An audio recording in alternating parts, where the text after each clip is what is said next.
kita akan membahas tentang pengamanan server ya atau hardening server. Oke, halo, saya Bintang. Kalian bisa menemukan saya di @strongpatazola ya di Instagram. Bisa cari aja di Instagram atau kalian juga bisa menemukan saya di GitHub ya, github.com/strongpatazola ya. Di situ biasanya ada ya, semoga skrip-skrip di situ berguna aja gitu ya. Oke, kita akan mulai dari slide pertama ya. Nah, untuk pengerasan server itu atau men-setup keamanan server itu, kita yang pertama kali harus kita lakukan itu membiarkan sistem itu tetap up to date ya. Bagian yang sangat penting dari pengerasan sistem apapun adalah memastikan bahwa sistem selalu diperbarui. Melakukan ini akan membuat bug atau kerentanan yang diketahui tetap ditambal jika ada ya. Seperti misalkan kita selalu apt update atau upgrade ya. Jadi kalau apt update ini fungsinya dia untuk memperbarui paket-paket yang udah lama gitu, udah lawas ya. Nah, terus untuk apt upgrade ini dia mengupgrade paket-paketnya gitu. Kalau ini untuk memperbarui list, kalau ini untuk mengupgrade paket-paketnya. Ya, seperti itu. Ini untuk keep system up to date. Nah, lalu pastikan hanya root yang memiliki UID 0. Akun yang UID 0 ini memiliki akses tertinggi ya. Jadi harusnya ini jadi akun root doang gitu yang punya UID-nya 0. Karena kalau selain akun root ya kurang bagus ya atau bahaya juga. Lalu periksa akun dengan kata sandi kosong. Akun yang tidak memiliki kata sandi pada dasarnya tidak memiliki keamanan atau perintah di bawah ini akan mencetak semua akun yang memiliki kata sandi kosong ya. Jadi bisa dilihat aja nanti. Saya akan share PPT-nya. Jadi ya nanti. Oke. Selain itu, kita juga dapat menggunakan perintah di bawah ini untuk mengunci akun apapun, ya. Menambahkan ke hash kata sandi pengguna ya. Jadi misalkan ada user developer nih yang melanggar syarat-syarat ngoding misalkan ya. Jadi kita bisa kunci passwordnya, kunci akunnya gitu dengan PASSWD strip L node ya. Untuk mengunlocknya bisa PASSWD nih. Kalau strip H itu untuk help ya. Nah jadi kalau strip L untuk lock jadi kunci akun. Kalau unlock itu dia strip U ya. Unlock name akun. Ini bisa dibaca-baca aja. Oke.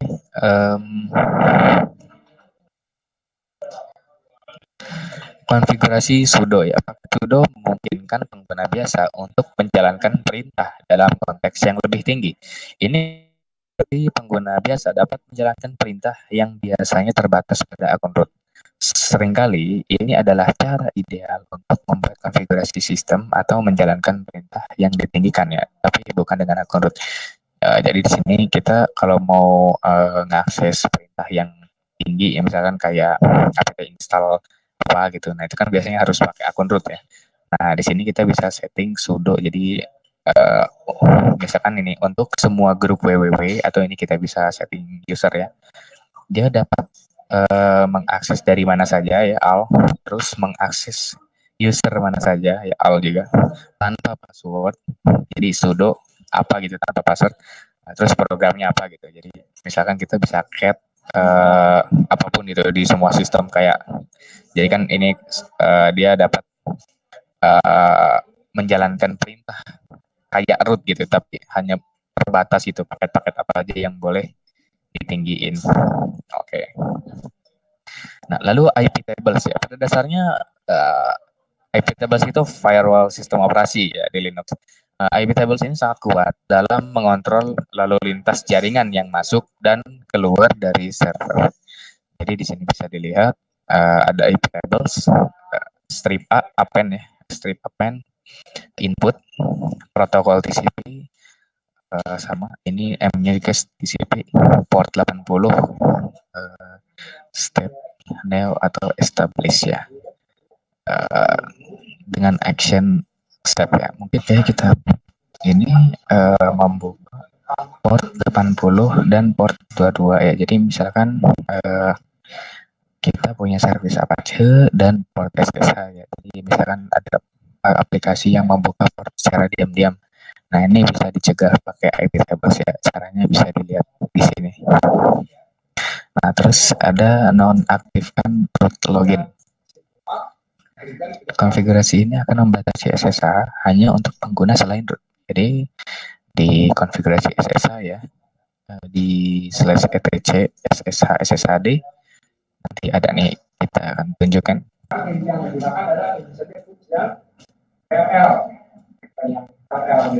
dari kata permit root login.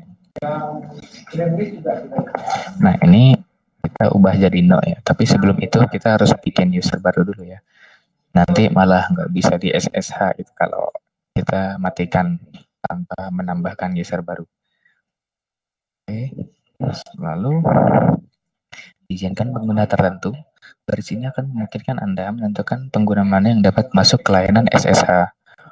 Jadi allow user di sini di paling kedua jadi port berapa gitu. Yang penting port tinggi. Terus ingatlah untuk memperbaiki IP tables Anda ya, yang tadi IP tablesnya. Di sini ada port misalkan 1022 gitu, diubah. Yang penting tinggi aja, jangan 22 gitu. Itu biar nggak gampang di brute force atau didetek ya. Nonaktifkan kata sandi kosong, ini sama ada di file etc ssh juga. Nah, ini tampilkan semua koneksi saat ini. Perintah ini di bawah ini dapat menjadi teman terbaik sysadmin Ubuntu ya. Ini akan mencantumkan semua koneksi saat ini layanan mendengarkan pada sistem bersamaan. Oke, jadi di sini kelihatan ya port-port yang terbuka gitu, kelihatan nanti. Ini untuk menampilkan layanan status. Kalau ada yang aneh-aneh bisa dihapus ya. Periksa rootkit, kita bisa install RK Hunter ya. Terus ngejalaninnya pakai RK Hunter strip C bisa. Ini adalah lokasi ke lokasi log. Dan untuk RK Hunter itu gunanya untuk memeriksa rootkit ya. Rootkit itu semacam kita cari aja. Jadi kumpulan perangkat lunak yang bertujuan untuk menyembunyikan proses berkas dan data sistem yang sedang berjalan. Jadi dia kayak malware gitu, kayak virus-virus. Jadi bisa diremote dari jarak jauh oleh si hackernya gitu misalkan. Seperti itu. Ini berbahaya juga ya. Seperti itu. Jadi Ubuntu itu salah satu Linux gratis ya. Linux gratis itu ada banyak.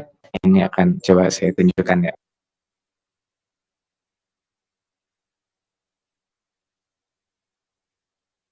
Ada OS lain seperti Ubuntu, OpenSUSE, Manriva, Debian, dan lain-lainnya bisa dilihat aja di Google ya. Untuk atas kata kuncinya ini. Mas, kalau untuk layanan cloud paling efisien pakai OS apa ya? Nah, ini kita tergantung ya. Untuk cloud kita pengen pakai buat aplikasi apa gitu. Misalkan kalau aplikasi web kita bisa pakai hosting seperti kayak penyedia layanan apa ya? Kalau lokal itu kayak hostinger gitu ya, meskipun nggak disponsor ya. Ada hostinger, biasanya dia ngasih cPanel ya, jadi nggak langsung ngasih OS. Nah, kalau untuk load Linux bisa pakai Cloudila, ada AWS atau enggak DigitalOcean itu bisa. Dan untuk kalau OS-nya dia tergantung kebutuhan ya. Jadi misalkan bisa Ubuntu gitu atau bisa CentOS, soalnya ada beberapa sintaks yang berbeda ya.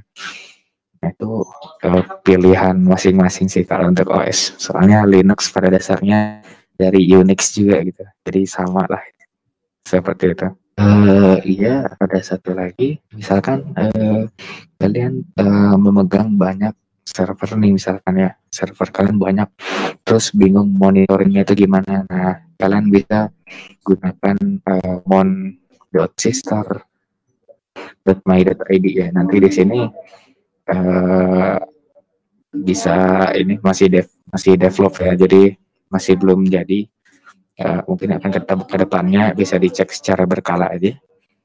Jadi kalau punya banyak server, jadi nggak usah repot lagi gitu. Harus nge-SSH satu-satu kan agak capek ya, seperti itu. Infra Cloud VM itu apa ya? Nah, ini kalau yang untuk pengertian kita bisa cari. Ini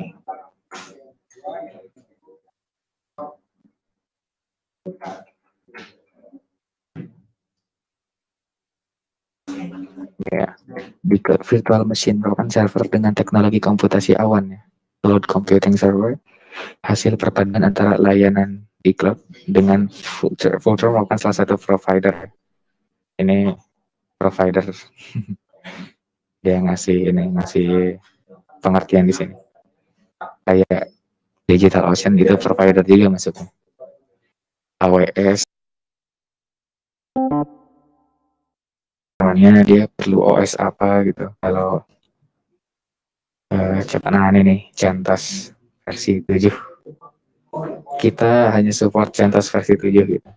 Tapi kalau untuk mengakses channelnya kita bisa menggunakan uh, operasi sistem apa aja ya. Butuh browser gitu. Kalau untuk install cPanelnya hanya di CentOS ya. Kita hanya support CentOS versi 7 gitu. Seperti itu.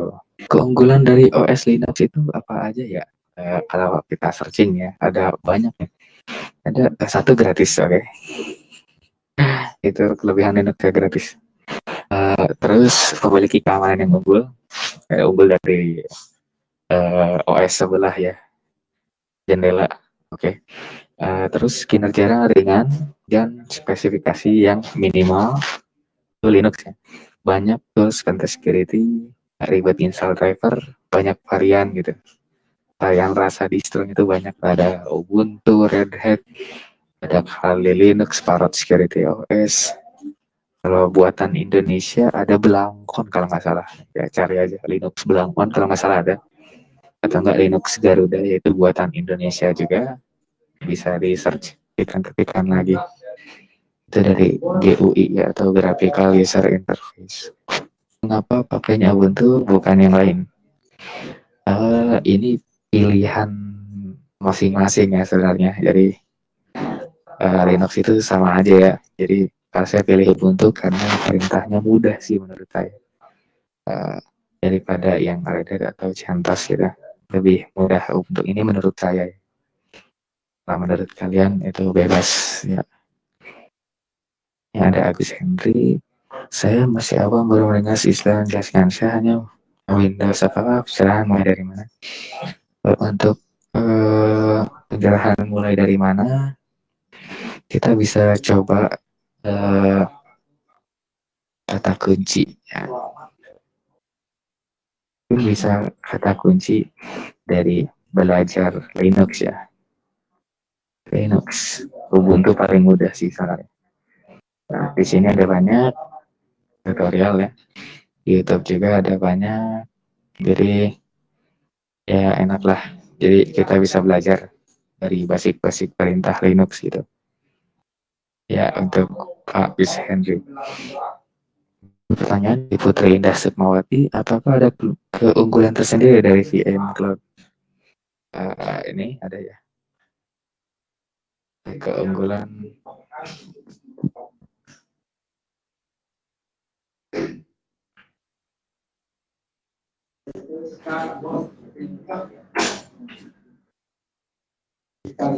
nah ya, di sini ada banyak keuntungan VM Cloud ya. Bisa dibaca. Kita buka satu.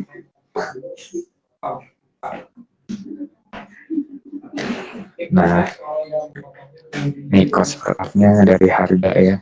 Kita bisa minimize keuntungan network virtualization, memory virtualization, lead computer, ini bisa sisanya bisa dilihat ya. Seperti itu.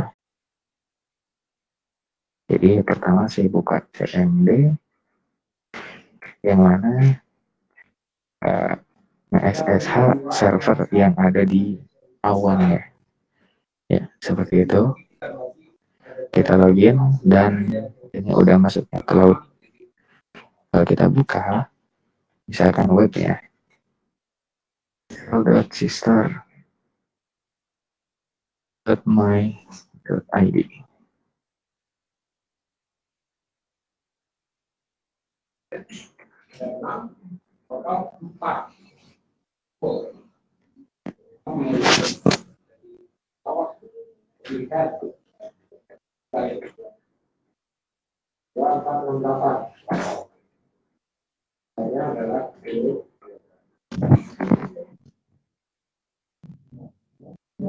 Di sini kelihatan apa yang kita sudah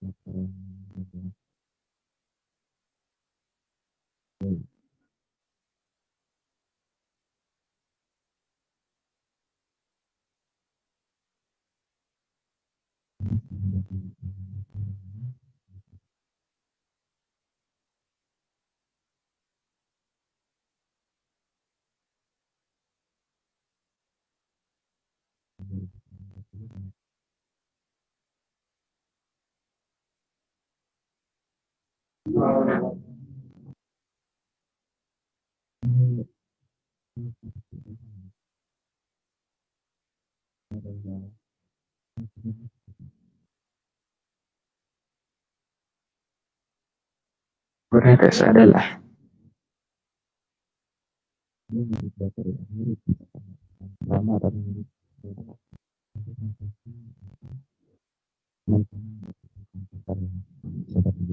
kayak komputasi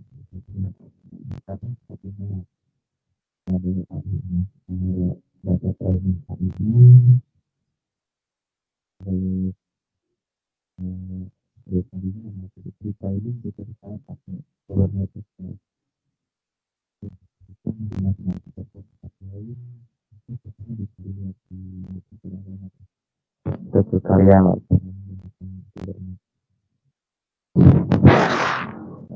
ya seperti itu. Jadi kalian bisa cari di YouTube untuk penggunaan Kubernetes. Info lebih lanjutnya kalian bisa di YouTube ya, ada banyak seperti itu. Mungkin karena sudah waktunya terbatas, kita akan akhiri ya. Ada quotes dari Ramdas ya. The quieter you become, the more you can hear. Ya, artinya bisa cari. Untuk yang ingin bertanya lagi, bisa DM saya di Instagram. Seperti itu. Ya, mungkin cukup sekian dari saya. Wabillahi taufiq wal hidayah. Wassalamualaikum warahmatullahi wabarakatuh.